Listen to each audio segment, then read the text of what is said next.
আজকে আমি ধনেপাতার একটা আচার তৈরি করব। এই আচারটা অনেক মজার হয়। এগুলোকে আমি কুচি করে নিয়েছি যেভাবে। এখন আমি এটা সিদ্ধ করে নিব।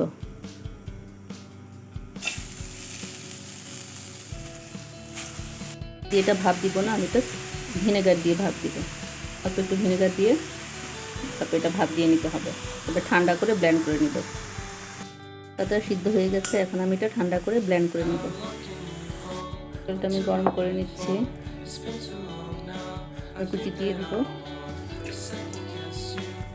মরিচের গুঁড়া, অল্প একটু হলুদের গুঁড়া, লবণ, ভাজা ধনিয়া গুঁড়া, একটু জিরার গুঁড়া, সব ভালোভাবে আমরা কষিয়ে নিব।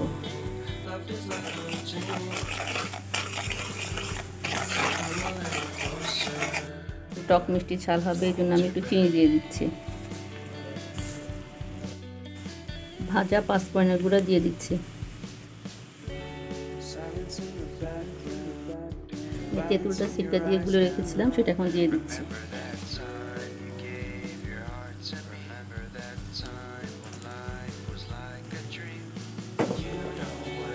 মশলা এখন আমরা খুব ভালোভাবে কষিয়ে নিব।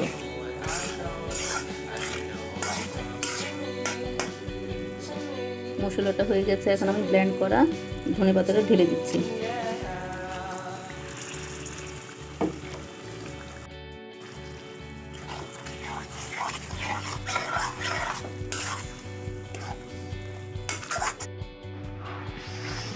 তৈরি হয়ে গেল আমার মজার ধনেপাতার আচার।